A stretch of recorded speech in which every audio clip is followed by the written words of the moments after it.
January 6th repeats with potential violence at the Capitol and concessions to the greatest anti-LGBTQ gang ever. January 6th is an important date in American history. In 2021, it was the date the U.S. Capitol was attacked by extremists from public enemies outside of our government. On January 6, 2023, it was again an important date in American history for attacks inside our government.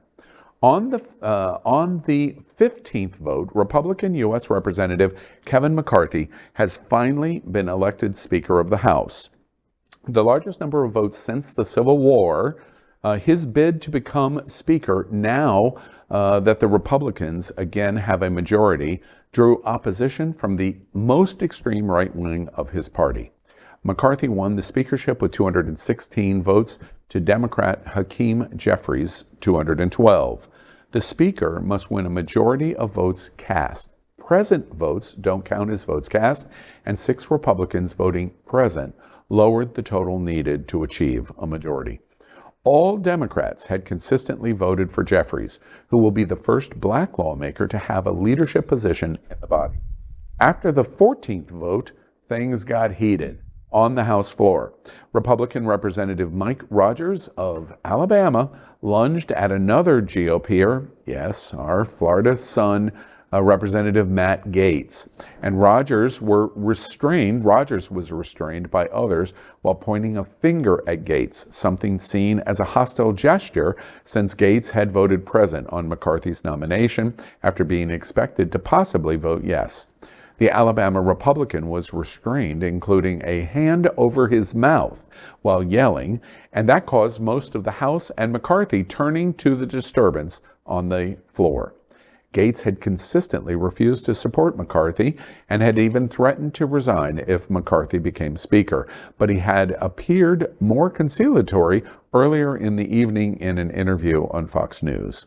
When Gaetz and Representative Lauren Boebert of Colorado again voted present in the 15th round, 4 other Republicans who'd supported alternatives to McCarthy voted present as well, therefore lowering the threshold to a majority.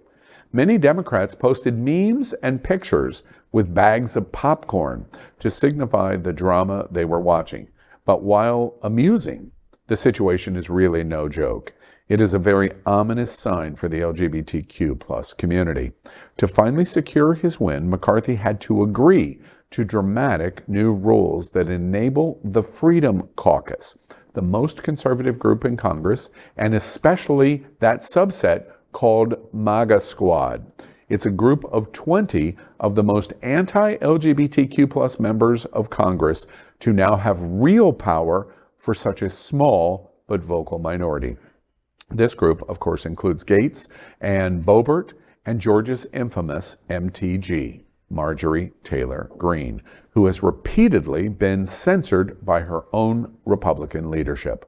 Now, with Republican control and these extreme new rules, the House is expected to push a far-right agenda as McCarthy has made concessions to his extremist opponents that will likely be very bad news for the American LGBTQ+ community in 2023. The news is really terrible, and one of the things I watched live, there was a whole group of us commenting in group text when this was going on January 6th. Watching the hand put over the Alabama representative's mouth and what we were watching. And one of the things I thought is, how is this different philosophically from what we watched in 2021, except it was outside the chambers instead of inside the chambers? It's the same similar kind of feel of personality. And the second thing I thought is, we're watching a similar situation in Israel that people around the world have been very vocal about. The problem that even Netanyahu has is Netanyahu is conservative, but then there's crazy conservative. Oh, yeah. And to get a government put together, he has to bring them in. And I was thinking, wait, what's different in the Netanyahu government and the McCarthy government?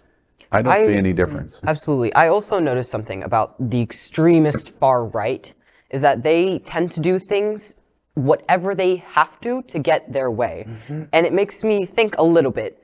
is it not a little bit similar to fascist tactics that are just more socially acceptable? Right out the book. Yes. More socially acceptable in America. And I don't understand why we are taking this sort of behavior in chamber from this. There need to be repercussions. I don't know what it is about January 6th, which is my birthday, but I always have the most eventful birthdays in the U.S. history. Thank you. But also, I wanted to point out that they're having a similar issue in Brazil. They're having their version of a There's riots right now. Yeah. So just a little bit of solidarity with our friends in Brazil as they overcome the Trump playbook. Yeah. Has anything like this ever happened?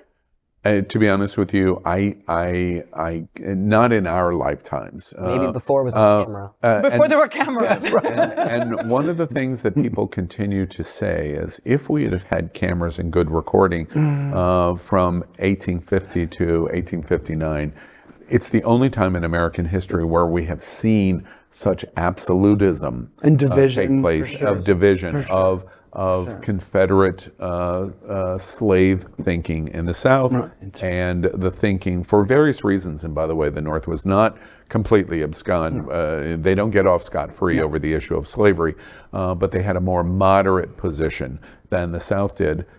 We saw clashes in that time in the 1950s, or in the 1850s rather. Well, as an entertainment journalist, I try to look for sort of more entertaining moments, and the fact that Mike Rogers and that dead squirrel on his head, that tacky, he went to the cheapest toupee shop in Alabama that he could find, and what he was yelling at Matt Gaetz is, "How dare you have good hair and no brains? How dare you?" And then they had to cover his mouth. I wish I would have been Lip reading. It's all about lip reading. Good for you. Yeah, Good thank for you. you. Reminds me of Taken to the movie. A little mouthful. You know, and we were, as I said, and Faye was in that group too.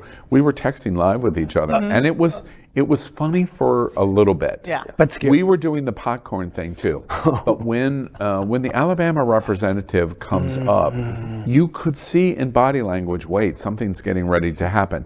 And the only thing that prevented that happening is the congressman that was behind him that reaches around. I don't know if you rewatch it, there was a hand that went on one shoulder, a different person's hand went on the other shoulder, and the representative that was directly behind him reaches around and puts his hand over his mouth like this and pulls him back. Silence of the lambs. Only, right.